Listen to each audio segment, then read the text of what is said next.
So again, we've done one-step equations, we've done multi-step equations. What's the difference between what we've done last week and what we're doing today? What's the one difference? Okay, we are going to distribute. That's the first step. Not only two variables, but variables on both sides. So yes, we would distribute that. So 2y, or 2 times y would be 2y. 2 times 6 is 12. And that is a good first step. Get rid of any parentheses if you have to distribute. But what's the next goal? What's the next thing we have to do here? If we have variables on both sides, we have to get rid of that. We have to get all the variables on one side. Yeah. Now, officially, it makes absolutely no difference. I'm going to do this equation kind of twice. It makes absolutely no difference which side of the equal sign you want to put all the y's.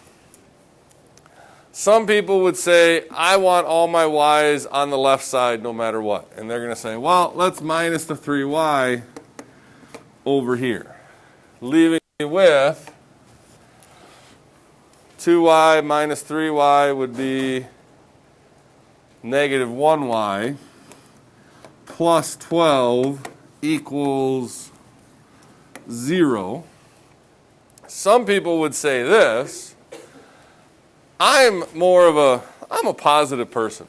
I like to live my life in a positive way, right? I like to avoid negativity. If anybody's, it's the reason I got rid of Facebook. I just avoid negativity in my life. I don't like negative people. I don't like negative. Just stay away from them. The problem with moving the 3y over to the 2y, that's going to end up being negative y, right? I'm going to try to avoid that as much as I can. So another way to do this, instead of bringing the 3y over to the 2y, what else could we do? We could subtract 2y. Now, what would I end up with now? 3y minus 2y is positive 1y, and I get 12. This one I'd be done right now, right? I still got 2 steps left to do on that one. What's the next step on this one? I got to get the y by itself, so I got to minus the 12, giving me negative 12 equals negative y. And then you got to divide by negative 1. So I get the same answer in the end, but to me, one way is definitely better than the other. Agreed? So that's one of the things that I like to try to do is when I have variables on both sides, number one, the first thing you have to do is get all the variables on one side. But more than that, you have a choice of which side of the equal sign you're going to want to put them on. How do you decide which side do you put them on? Keep them positive, like this, as best you can.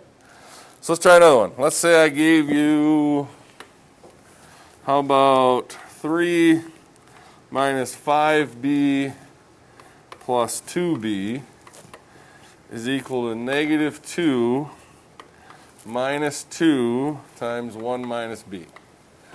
So what do you think we should do first? What's the first step to this? Get rid of those parentheses, and really, we want to try to simplify both sides. So when you have a problem like this, the first thing I would say to do, I would say simplify both sides individually.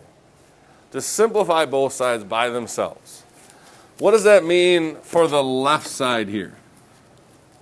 What does simplifying the left side mean? What's the only thing I can do to this left side? I got a 5b and I got a 2b, don't I? I can combine those. What's negative 5b plus 2b combined to?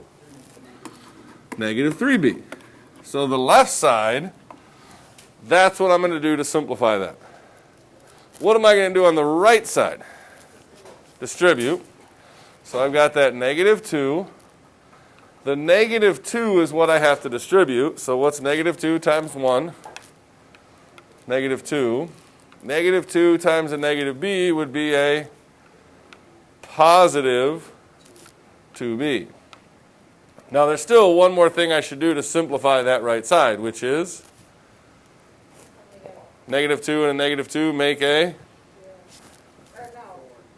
negative 4. So the first step here is just to simplify both sides. Get it down to there. Yes? What's the next step? What's the next goal here? To do what? That's a 2.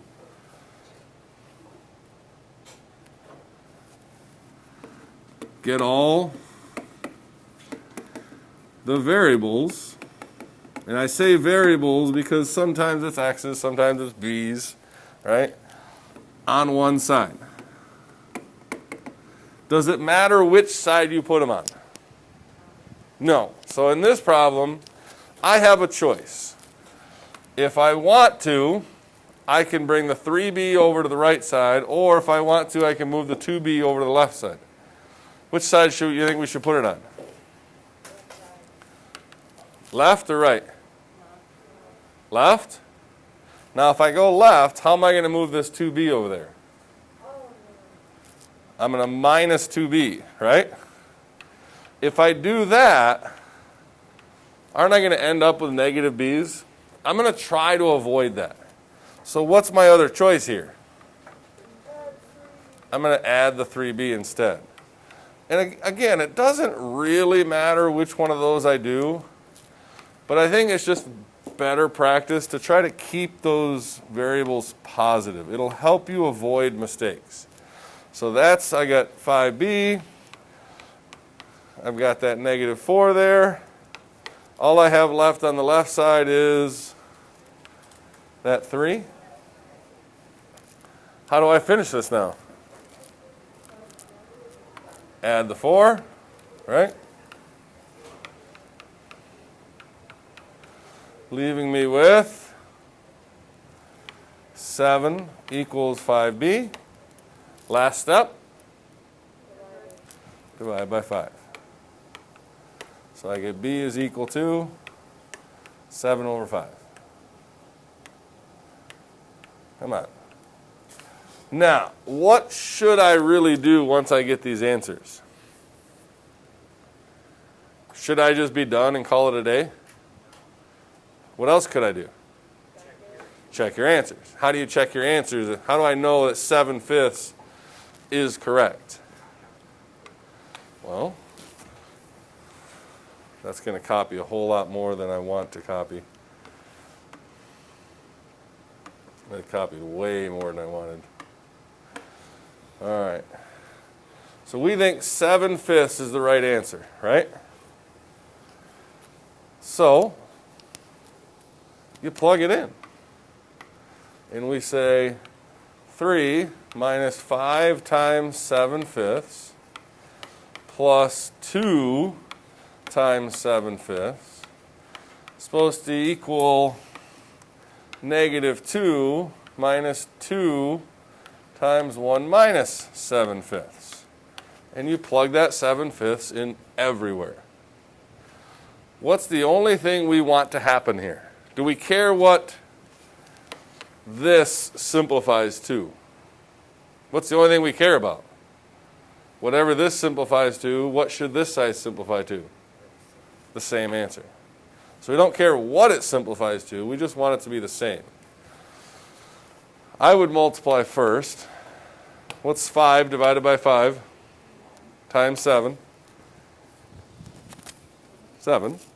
So we get 3 minus 7 plus, well, I can't do 2 divided by 5 easily, but I can do 2 times 7, which is 14/5.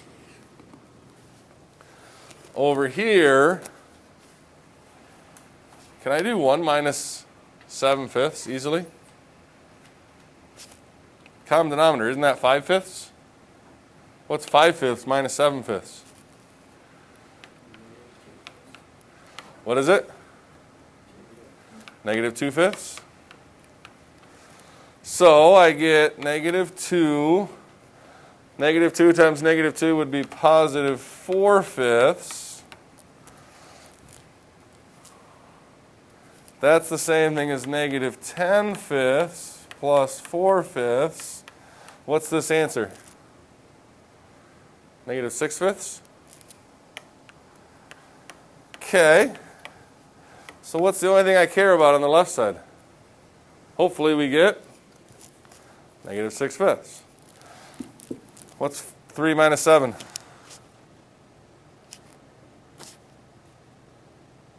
You guys are so energetic today. Cameron, what?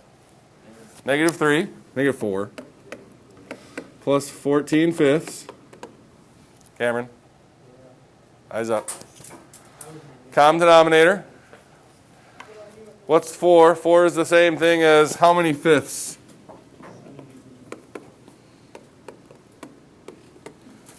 4 would be the same thing as negative 20/5. What's negative 20/5 plus 14/5? It is. In this one, it was a lot of work, mainly because of all the fraction stuff. But by checking it, what do you know again? You know it's the correct answer. How many of you honestly have gotten an answer, especially like this, where you get down to an answer of 7/5 and you're like, ooh, that's an ugly answer. How do I know that that doesn't seem right? If you get to that, especially on a test or a quiz when it's important that you have the right answers, check it. That's a really good practice to get into. Now, when you start having problems like these, where you have variables on both sides, sometimes, not all the time, but sometimes, weird things start happening.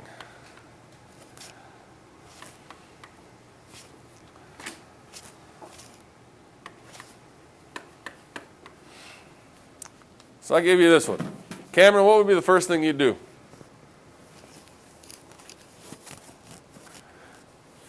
Take a guess. Any guess. Come on. First step, I'd simplify both sides. Are they already simplified?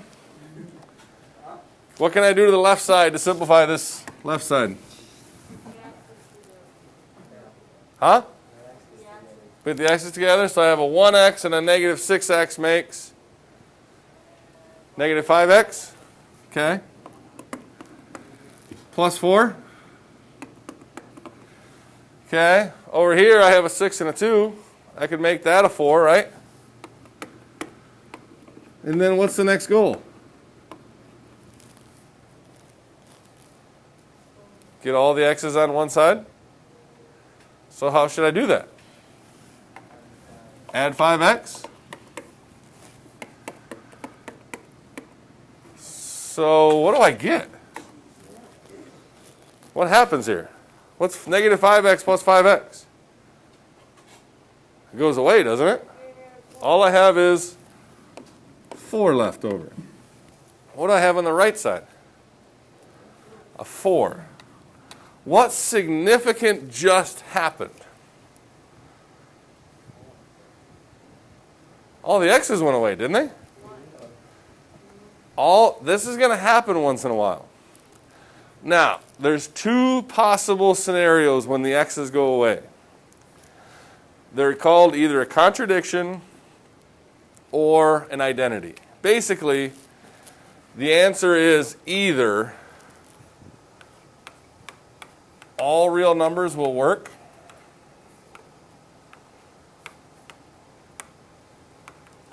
or it's no solution.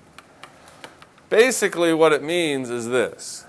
When all the x's go away, the answer is either every number will work or no answer will work. It's not just one answer here. Now, how can we decide, is it every single number will work or no answers will work? The answer is very simple. Is this a true statement? Yes. If it's a true statement, 4 equals 4. Does 4 equal 4? Yes. Will it always equal 4? Every single time. So in this case, it's called an identity. Every single answer will work. If you get something that looks like this, and I'll show you what a contradiction looks like. Let's say negative 8x plus 6 plus 9. X is supposed to equal negative 17 plus x.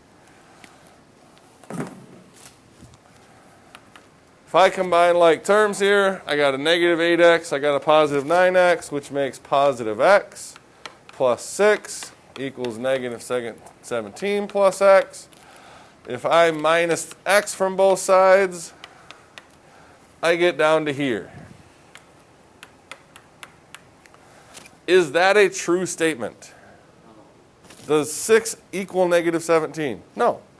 Will it ever equal negative 17? So what that means is there is no solution. What that means is if you take this equation, there is no number that you can plug in for x and make this equation work. This one,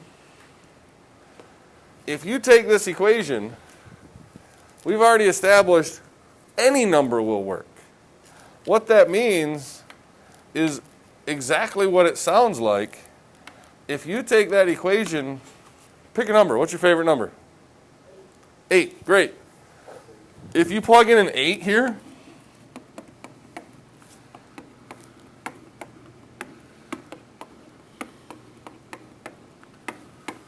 I'll bet you it works. 6 times 8 is 48. You got 8 plus 4 minus 48. 8 plus 4 is 12. 12 minus 48 is negative 36. 5 times 8 is 40. 6 minus 40 minus 2. 6 minus 40 is negative 34. Negative 34 minus 2 is negative 36. It will work. What numbers will this equation work for? Any number. It'll work for all numbers. We've already established that. So basically what we're doing today is this. You're going to have equations with variables on both sides. Step 1, simplify both sides. Step 2, get all the variables on one side. Step 3, solve. Once in a while, something weird is going to happen. And that weird thing is when you minus whatever and you get all the x's on one side, sometimes they all disappear. And you're going to write one of two things. You're either going to write no solution or all real numbers. How will you decide if it's no solution? No number will work. How do you decide? You don't have to plug it in. I knew this was no solution here. How do I decide? How did I know that this was going to be a no solution one? When I subtracted x and I got to here, how did I know that that was a no solution? It's not a true statement. If you get a false statement, 6 does not equal negative 17. That's going to be no solution every single time. If you get a true statement, 4 equals 4, 5 equals 5, 192 equals 192. If you get a true statement, does it matter what this number is down here? No. It only matters if it's true or false. If that's a true statement, it's going to be all real numbers. All numbers will work. If it's a false statement, no numbers will work. Does that make sense?